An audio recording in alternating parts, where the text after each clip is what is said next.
Perkenalkan, nama saya Komang Mani Marianti. Saya adalah mahasiswa Universitas Udayana. Pada kesempatan kali ini, saya akan bercerita tentang apa dan bagaimana logam timbal. Tujuan utama dari pembuatan video kali ini adalah untuk memenuhi tugas mata kuliah metalurgi. Selain itu, saya juga berbagi informasi dari apa yang sudah saya ketahui tentang logam timbal. Apa sih yang dimaksud dengan logam timbal? Sebelum itu kita harus tahu apa itu logam. Logam adalah unsur kimia yang mempunyai sifat-sifat kuat, liat, keras, pengantar listrik dan panas, serta mempunyai titik cair yang tinggi. Logam timbal. Apa itu logam timbal? Timbal adalah jenis logam yang dapat mencemari air. Logam timbal tersebut berasal dari berbagai sumber. Contohnya seperti yang terjadi pada rembesan, sampah cat kaleng, bahan bakar, pestisida, korosi, dan pipa-pipa yang tentunya benda-benda tersebut mengandung timbal. Timbal merupakan sebuah unsur kelima pada kolom ke-14 pada tabel periodik. Mana timbal ditemukan? Timbal dapat kita temukan di lapisan bumi dengan bentuk yang bebas. Namun, sebagian besar dapat ditemukan dalam biji logam. Contohnya seperti zinc, perak, dan tembaga. Umumnya jenis timbal ini cukup mudah dan ditemukan di tambang-tambang. Bagaimana logam ditemukan? Orang tahu tentang logam sejak zaman kuno. Titik leleh yang rendah dan kelenturannya membuatnya mudah untuk dibentuk dan digunakan untuk aplikasi yang berbeda. Bangsa Romawi adalah pengguna utama timbal dan menggunakannya untuk membuat pipa untuk mengaliri air ke kota-kota mereka. Timbal didapatkan dari galena dengan proses pemanggangan melalui proses geologi. PB atau timbal terkonsentrasi dalam deposit biji logam. Pada umumnya, PB atau timbal berdisosiasi dengan zinc, tembaga, dan arsenik. Biji timbal yang pada mulanya diperoleh dari hasil penambangan mengandung sekitar 3-10% timbal. Kemudian dipekatkan hingga 40% sehingga diperoleh logam timbal murni. Anglengsit, kerusit, dan minim adalah mineral-mineral timbal yang lazim ditemukan. Anglengsit merupakan mineral-mineral sekunder yang telah diubah dari reaksi kimia, air, dan udara di dalam batuan aslinya, bukan oleh pergerakan lapisan bumi. Anglengsit terbentuk oleh oksidasi galena, timah, dan sulfit. Namanya berasal dari tempat yang ditemukan, yaitu Anglesey di Wales. Kristal anglengsit yang terbaik ditemukan di Namibia dan Maroko. Kristal tersebut berukuran besar namun rapuh dan lunak. Komposisi kimianya berupa PbSO4, mempunyai sistem kristal ortoromik dan kekerasannya itu adalah 2,5 sampai 3 dengan gravitasi spesifik yaitu 6,35 dan berkas tak berwarna. Kerusit kadang-kadang keliru dibedakan dengan berlian dan permata lain yang berwarna jernih, tetapi lebih padat dan lunak sehingga tidak termasuk mineral yang berharga. Kerusit terbentuk dari lapisan mineral yang berubah seperti halnya timah hitam, tembaga, dan zinc. Timah hitam awalnya meleleh dari kerusit. Kerusit dipakai pada pipa air di rumah, bahkan digunakan untuk tempat penyimpanan makanan dan air, sebelum akhirnya diketahui bahwa mineral ini beracun. Kerusit mempunyai kandungan kimia, PbCO4, sistem kristal ortorombik, kekerasannya itu adalah 3-35. Gravitasi spesifiknya 6,51 dan mempunyai berkas putih. Bagaimana cara pengolahan logam timbal ini? Yaitu ada dua cara mode produksi, yaitu yang pertama adalah primer dengan pengolahan biji mineral, yang kedua itu adalah sekunder dengan mendaur ulang barang bekas. Yang pertama adalah primer. Kebanyakan biji timbal memiliki kadar timbal yang kecil. Biji yang dianggap kaya itu biasanya memiliki kadar 3-8%, dan itu harus dipekatkan lagi sebelum diekstraksi. Awalnya biji tersebut diawali dengan penggilingan dan pemisahan berat,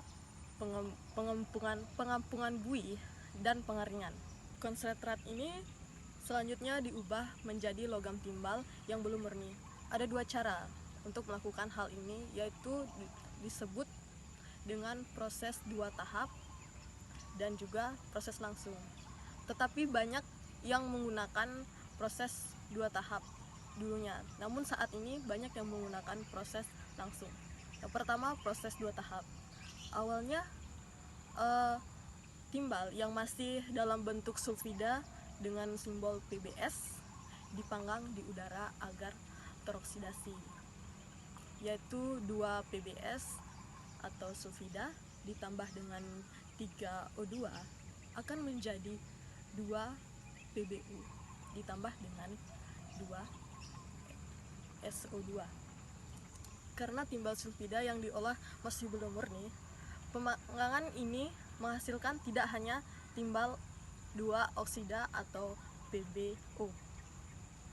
Nah, seperti reaksi tersebut, tetapi juga campuran oksida, sulfat, dan silikat dari timbal maupun logam-logam lainnya yang terdapat di dalam biji PbO atau oksida tak murni ini lalu direduksi oleh kokaks atau karbon dari batu bara dalam sebuah tanur tiup. Nah, akan menjadi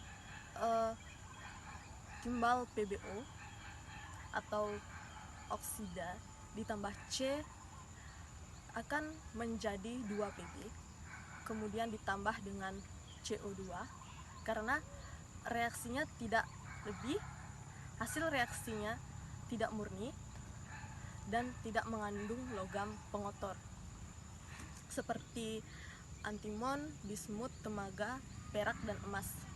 Selanjutnya pengotor-pengotor ini dimurnikan, umumnya melalui sebuah proses yang bernama pyrometallurgy. Hasil dari proses sebelumnya yang masih berupa lelehan panas ini diolah melalui tanur pantul. Ke dalam tanur pantul ini dicampurkan udara, uap, air, dan sulfur yang dapat mengoksidasi pengotor-pengotor yang ada kecuali perak, emas, dan bismut. Pengotor yang telah teroksidasi akan memadat dan mengapung sehingga dapat dipisahkan. Emas dan perak lalu dipisahkan melalui proses Parkes dengan cara mencampurkan cairan seng. Seng melarutkan emas dari perak, tetapi tidak bercampur dengan timbal. Seng ini dapat dipisahkan melalui emas dan perak yang terlarut di dalam dan diambil untuk sebagai penghasilan samping. Bismut dipisahkan dengan proses Betterton chlor, yaitu mencampurkan kalsium dengan magnesium yang menghasilkan senyawa bismut yang menatung. Selain proses ferrometallurgy, pemurnian timbal juga dapat dilakukan melalui proses elektronisasi yang disebut dengan proses batch yang menghasilkan kemurnian yang lebih tinggi. Namun proses ini lebih mahal sehingga hanya dilakukan dengan bila benar-benar dibutuhkan.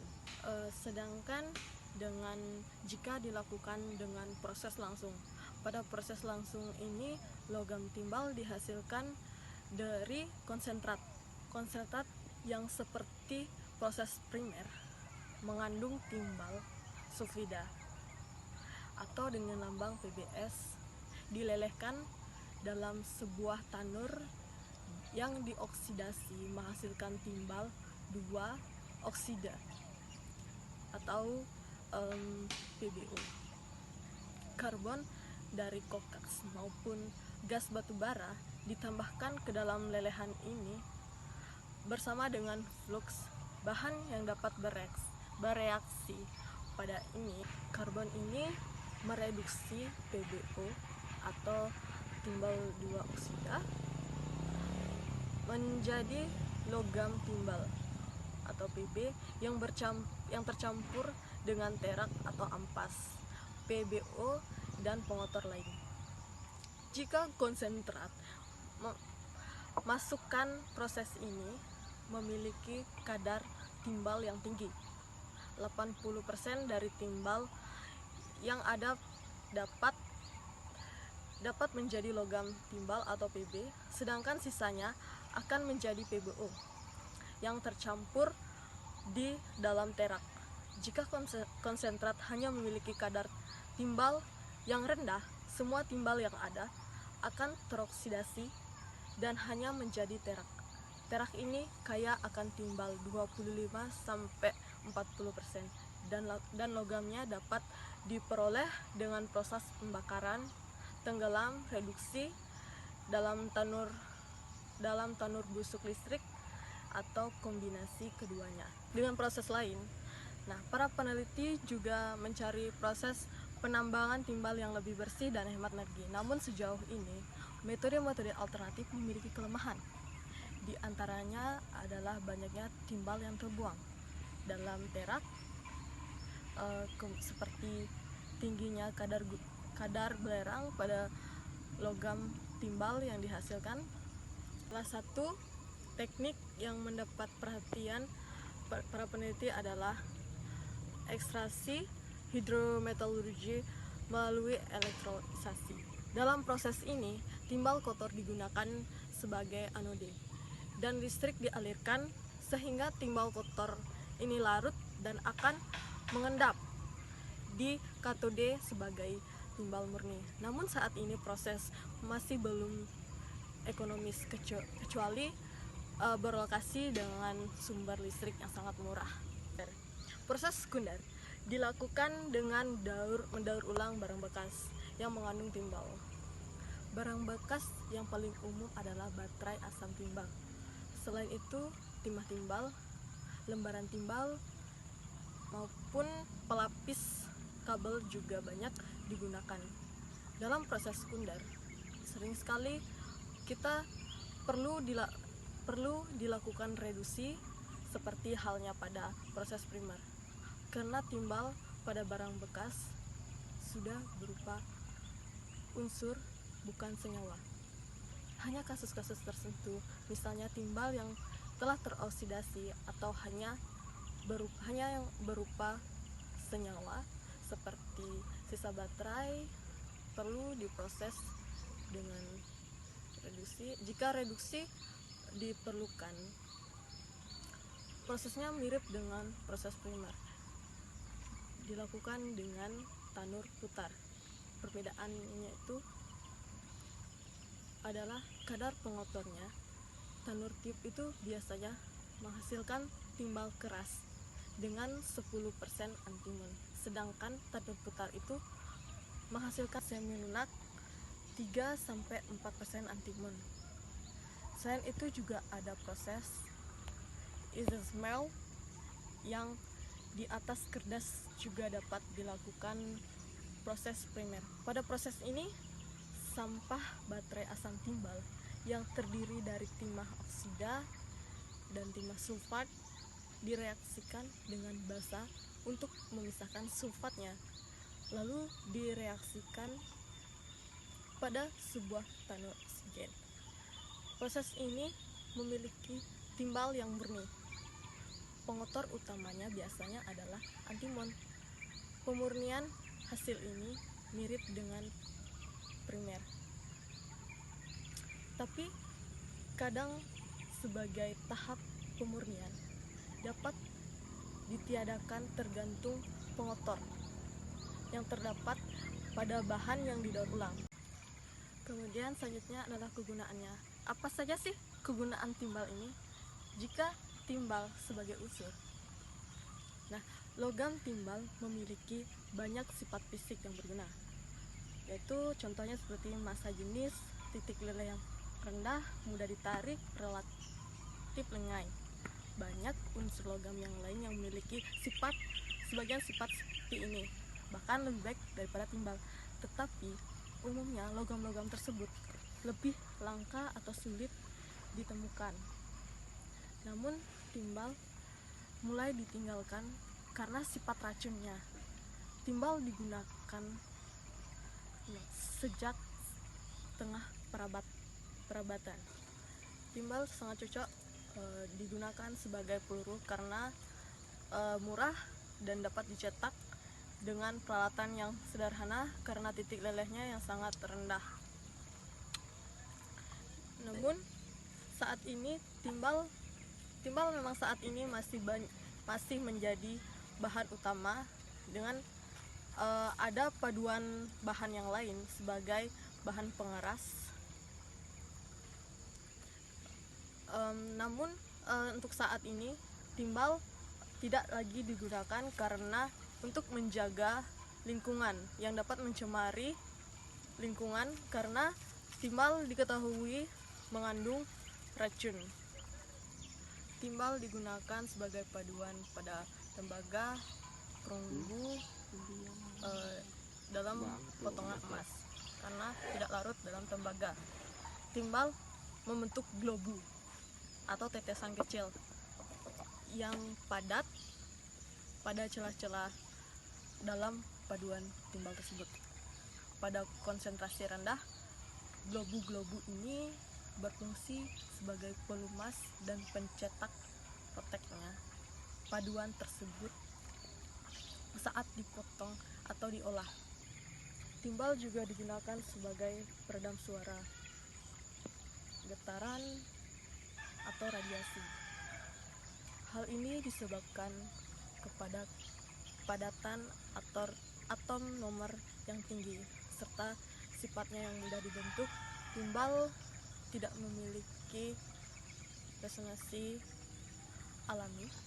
Alhasil, lembaran timbal digunakan sebagai insulasi pada tembok, lantai, dan langit-langit. Pipa organ sering terbuat dari timbal yang dipadukan pada timah. Sifat fisik timbal. Timbal memiliki titik cair yang rendah, yaitu 327,3 derajat Celcius, sehingga dalam pemanfaatannya butuh teknik yang sederhana dan murah. Yang kedua, timbal tidak memiliki daya antar listrik yang baik. Sebagai bahan lunak, timbal juga dapat diubah menjadi berbagai bentuk. Kemudian densitasnya lebih tinggi dibandingkan dengan logam lainnya kecuali emas dan merkuri. Tahan pada peristiwa korosif. Kemudian sifat mekanik timbal adalah timbal sangat lunak, lembek, tetapi ulet. Nah, kemudian sifat kimia, yaitu ada yang utama, bilang oksidasinya adalah +4, +2, dan -4. Elektronegativitas yaitu adalah 2,33 skala Roy. Bereaksi sebagai dan secara cepat dengan halogen, bereaksi lambat dengan alkali ini tetapi bereaksi cepat saat panas, menghasilkan plumbit.